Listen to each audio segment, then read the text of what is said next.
하나님이 있어야 되는, 하나님이 하셔야 되는 판단의 자리에 내가 서게 되면 교만이 시작되는 것이죠. 그 자리에 내가 말을 좀 하지 않고 침묵하면서 하나님의 뜻을 구하면서 하나님의 뜻이 있게 하면 겸손이 시작되는 것입니다. 근데 하나님이 계셔야 되고 하나님이 판단하셔야 되는 그 자리에 내가 말하고 내가 평가하고 그렇게 되게 되면 거기서부터 교만이 시작되는 것이죠. 그 자리에 인간이 서려고 했기 때문에 타락이 시작이 된 것입니다. 이 타락은 근데 단순한 불순종이나 그냥 간단한 타락 두 글자로 표현되는 게 아니라 하나님과 인간의 그 관계가 단절이 되는 거예요. 그냥 가위로 싹 잘라버리는 그러한 관계의 단절의 결과가 되었다라고 하는 것이죠. 창세기 2장 17절에는 그렇게 이야기합니다. 선악을 알게 하는 나무의 열매는 먹지 말라. 내가 먹는 날에는 반드시 죽으리라 하시니라. 아멘. 이 관계의 단절로 인해서 사람은 죽게 됐습니다. 죽음의 결과를 얻게 됐습니다. 근데 혹자는 그렇게 질문을 할 수 있잖아요. 선악과를 먹으면 반드시 죽는다라고 말씀을 그랬는데 안 죽었지 않습니까? 그냥 내쫓겠지? 안 죽고 지금 이렇게 있는 거 아닙니까? 여러분 어떻게 생각하세요? 죽지 않고 그냥 이렇게 내쫓긴 거. 그러면은 하나님의 말씀이 좀 안 이루어진 거 아닙니까? 이렇게 질문할 수 있잖아요. 어떻게 생각하세요? 답을 기다리는 네. 아니요, 죽었어요. 네. 죽은 거예요. 네. 사람은 죽은 거예요. 하나님과의 단절이 죽음입니다. 하나님과 관계가 끊어지는 게 죽은 거예요. 어떤 분이 무신론자가 있었는데 어렸을 때 교회를 열심히 다녔대요. 근데 무신론자가 돼가지고 평생을 그렇게 살았대요. 근데 어떤 사람이 전도하러 친구가 옛 친구가 가가지고 얘기를 하면서 나는 내가 어렸을 때 열심히 기도하고 방언 기도하는 것까지 내가 기억한다. 다시 돌아와라. 근데 이 무신론자 학자가 그렇게 얘기했답니다. 나 하나님 느껴지잖아. 나도 가고 싶어. 그런데 느껴지지가 않아. 그렇게 얘기했답니다. 여러분 그게 죽음이 아니고 무엇입니까? 이 땅에서 살다가 뭐 주는 뭐 그 모습은 다 똑같을지 모르지만 믿는 자나 안 믿는 자나 그렇게 보일지 모르지만 하나님과 영원히 함께 있을 수 있는 그 생명을 누리는 사람과 하나님이 느껴지지 않아서 영원한 벌로 갈 수밖에 없는 그 사람의 모습이 어떻게 같은 모습일 수가 있겠습니까? 이 하나님과의 관계가 끊어진 것이 이 단절이 바로 죽음이다라고 하는 것이죠. 우리는 이미 죄에 익숙해져 있는 또 죄된 세상에 익숙해져 있는 사람이기 때문에 눈높이가 상당히 낮아져 있어요. 처음에 1장 2장, 창세기 1장 2장에서 만들었었던 그 세상에서의 인간의 위치는 어디를 봐도 하나님이 느껴지고 하나님과 그냥 이렇게 대화하고 교제하고 거룩하고 죄가 일절 우리 가운데 들어와 있지도 않고 독사물에 손을 넣어도 물지 않고 평화로운 그러한 세상 속에 살았었던 존재. 근데 타락의 길로 들어가서 그 눈높이가 많이 낮아지는 그런 존재가 바로 그 존재라고 하는 것이죠. 죄로 인해서 죽을 수밖에 없는 죽은 이미 그런 존재가 되어버린 것입니다.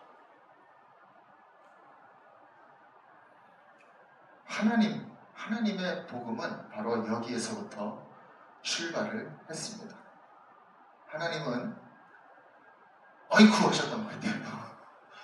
아이쿠 어떻게 선악과를 따먹다니 어떻게 이런 일이. 그래서 그 순간에 바로 하나님께서 관계의 회복을 생각하신 것 같습니다.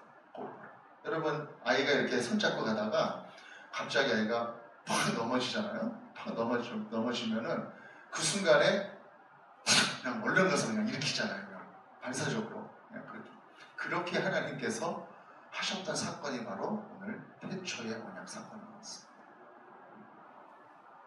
사단을 이렇게 징계할 때, 사단에게 저주할 때 하나님께서 벌써 구원을 이야기하고 계시는 그것이 바로 오늘 우리가 나눈 본문 말씀이다라고 하는 것이죠. 우리 창세기 3장 15절 같이 한번 다시 한번 읽어볼까요? 시작.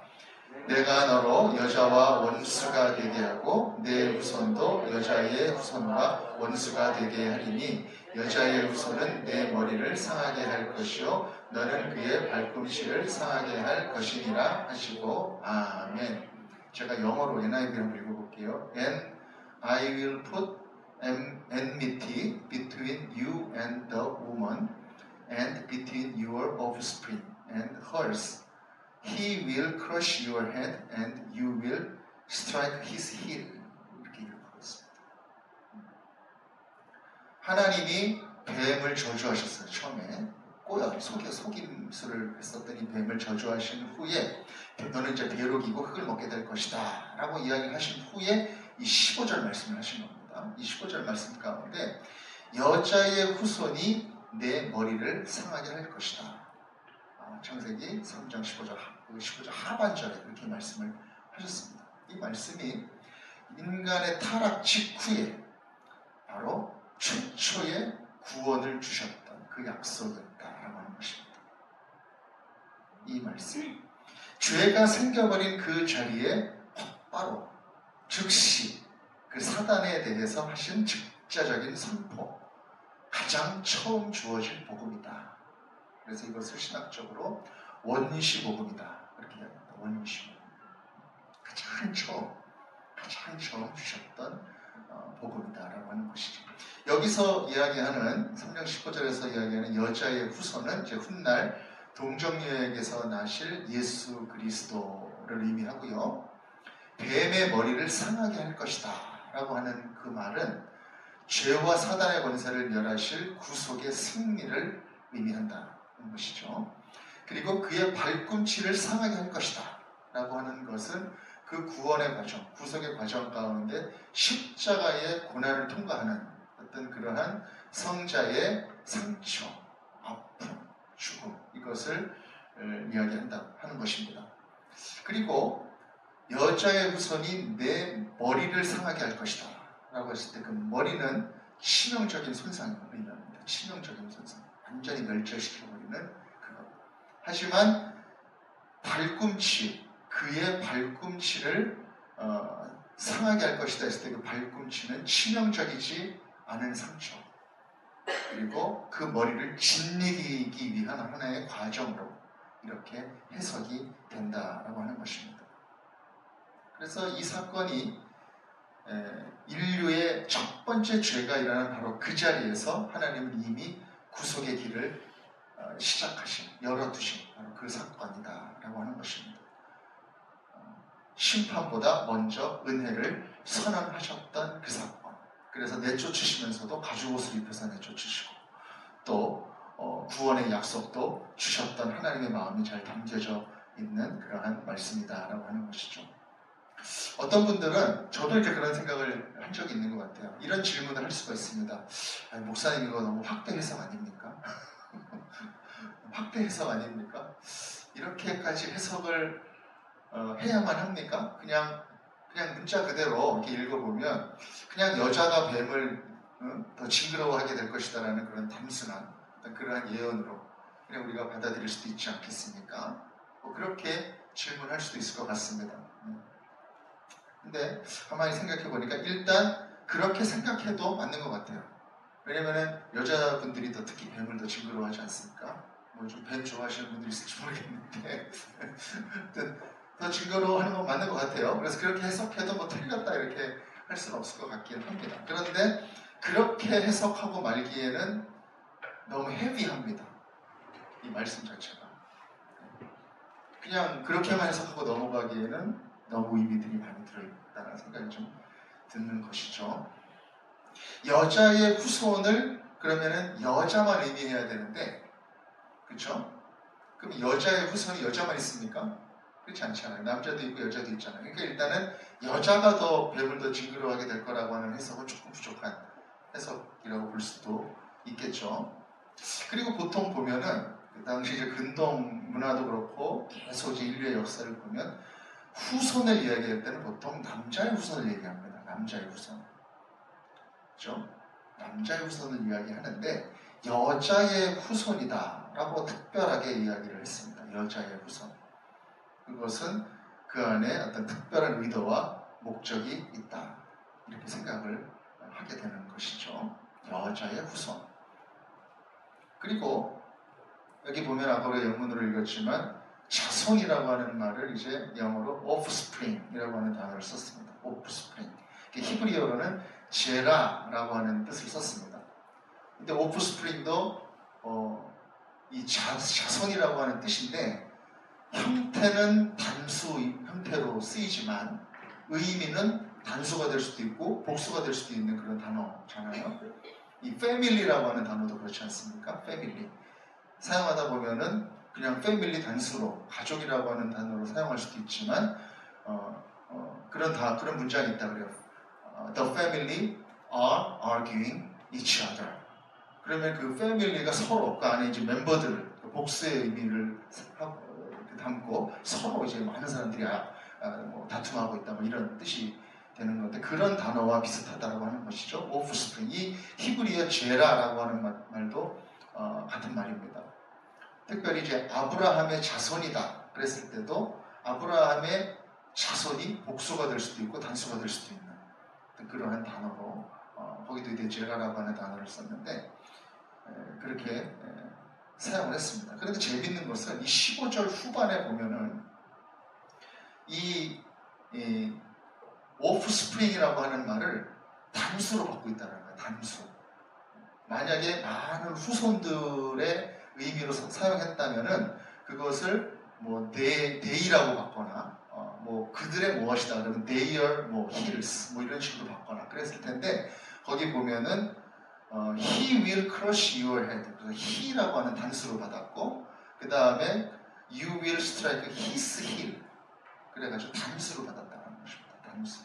그러니까 어떤 자손 중에 한 사람 그런 의미로 그것을 받았다라고 하는 것이죠. 의도적으로 단수로 그것을 사용하고 있기 때문에 어떤 많은 여자의 후손들이나 이제 그렇게 의미가 해석되기는 어렵다라고 하는 것이죠. 이 단수로 받았다라고 하는 것이 대단히 중요한 의미가 있습니다. 단수로 받았다는 그 자손이 바로 예수 그리스도를 상징하고 있기 때문에 그런 것입니다. 매우 흥미로운 사실 하나가 또 있는데 사도 바울이 이 단수의 의미를 갈라디아서 3장 16절에서 또 아주 특별하게 톡 집어가지고 해석을 해주고 있습니다. 우리 같이 한번 읽어볼까요? 시작. 이 약속들은 아브라함과 그 자손에게 말씀하신 것인데 여럿을 가리켜 그 자손들이라 하지 아니하시고 오직 한 사람을 가리켜 내 자손이라 하셨으니 곧 그리스도라. 아멘. 창세기를 이제 인용합니다. 특별히 아브라함의 자손이라고 하는 그 말을 인용하는데 창세기 보면 12장 7절, 13장 15절, 17장 8절에 아브라함의 자손이라고 하는 영어로 번역하면 offspring 그리고 히브리어는 제라라고 하는 그 단어를 사용했는데 거기 보면 이거를 전부 다 단수로 받고 있다는 거예요. 단수로. 그래서 아브라함의 믿음의 자손이라고 하는 의미는 하나님이 이 땅에 임마누엘을 오신 바로 그 예수 그리스도를 의미하는 것이다. 그렇게 사도 바울은 해석을 하고 있다는 것이죠. 그때 이 단수의 의미가 대단히 중요하다 라고 하는 것입니다. 원시 복음 때로부터 하나님께서는 이미 구원의 마음을 보여주셨다라고 하는 것이죠. 사단을 멸절시키실 것이다. 예수 그리스도께서 그 하나님의 아들이 이 땅에 오셔서 모든 죄의 저주를 사망의 권세를 사단의 힘을 다 없애버릴 것이다. 승리할 것이다. 그렇게 창세기 3장 15절에서 보여주셨다. 이 사도 바울은 이 창세기에서 창세기를 잘 알았는데 얼마나 잘 알았겠어요. 이 창세기 이 말씀, 이 복음의 씨앗을 기억하고 그가 서신서를 써나갈 때 굉장히 이 3장 15절을 생각하면서 쓴 것 같은 구절들이 굉장히 많습니다. 몇 가지만 한번 찾아보겠습니다. 고린도전서 15장 21절에서 22절 같이 한번 읽겠습니다. 시작. 사망이 한 사람으로 말미암았으니 죽은 자의 부활도 한 사람으로 말미암는도다. 아담 안에서 모든 사람이 죽은 것 같이 그리스도 안에서 모든 사람이 삶을 얻으리라. 아멘. 여자의 후손이 떠오르는, 그렇죠? 아담 한 사람 때문에 모든 사람이 죽은 것 같이 여자의 후손으로 올 예수 그리스도 안에서 모든 사람이 삶을 얻게 될 것이다. 복음을 선포하는, 그 자리에 구약을 알았던 사람들은 다 느꼈을 거예요. 얘기하고 있구나. 우리 고린도전서 15장 25절에서 26절 말씀도 같이 한번 읽겠습니다. 시작. 그가 모든 원수를 그 발 아래에 둘 때까지 반드시 왕 노릇하시리니 맨 나중에 멸망받을 원수는 사망이니라. 아멘. 그가 모든 원수를 그 발 아래에 둘 때까지 반드시 왕 노릇할 것이다. 맨 나중에 멸망받을 원수는 사망이다. 이렇게 선포하고 있는 것이죠. 로마서 16장 20절 같이 한번 읽겠습니다. 시작. 평강의 하나님께서 속히 사탄을 너희 발 아래에서 상하게 하시리라. 우리 주 예수의 은혜가 너희에게 있을지어다. 아멘. 평강의 하나님께서 속히 사탄을 우리들의 발 아래에서 상하게 하시리라. 왜요? 우리가 예수 그리스도의 자녀가 됐기 때문에, 예수 그리스도를 믿음으로 아바 아버지라 부를 수 있는 양자의 영을 받았기 때문에, 우리는 믿음의 자손이 되었기 때문에 이렇게 사단을 발로 밟아서 상하게 할 수 있는 그러한 존재가 되었다라고 하는 것입니다. 예수님의 오심과 사단의 모든 세력을 멸절하실 그 구속의 계획과 사역을 하나님은 아담의 때에 첫 자녀가 아이고 넘어졌을 때 이미 작정하시고 그것을 보여주셨다는 것입니다. 그것이 바로 이 원시 복음의 의미입니다. 어떻게 보면은 이 복음의 씨앗, 이 원시 복음을 하나하나 바지쳐가지고 보여주시는 게 성경 구속사의 스토리일 수도 있어요. 수많은 언약들을 통해서 이제 우리에게 보여주시는데 이미 작정하신 그 은혜. 우리는 그래서 이 구약을 읽더라도 우리는 은혜의 렌즈로 읽어야 되는 것입니다. 율법과 계약의 렌즈로 그걸 읽으면 안 되고 그 깊은 심연에 있는 그 은혜의 마음으로 우리는 읽어야 된다라고 하는 것이죠. 이제 펼쳐질 이 모든 구원의 드라마 가운데 그 드라마 최종회 다음에 지금 이 자리가 있는 거예요. 번외편으로 우리도 그 드라마에 출연하고 있는 사람들입니다. 참여하고 있는 그런 사람들입니다. 이 자리에 있는 모든 분들, 바로 우리의 이야기라고 하는 것이죠. 우리의 삶의 모든 아픔과 슬픔, 고통, 미움 이런 것들이 다 어디에서 옵니까 여러분? 죄로부터 오는 것이잖아요. 죄는 하나님과 관계가 단절된 것으로부터 오는 것입니다.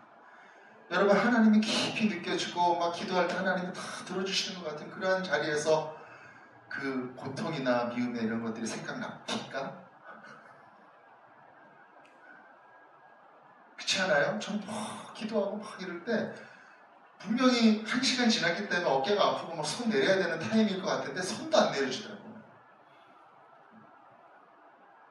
하나님과의 관계가 그렇게 지금 연결돼가지고 그렇게 나아갈 때 우리는 그 모든 것으로부터 자유하게 될 수 있는 그런 권세를 이미 받은 것입니다.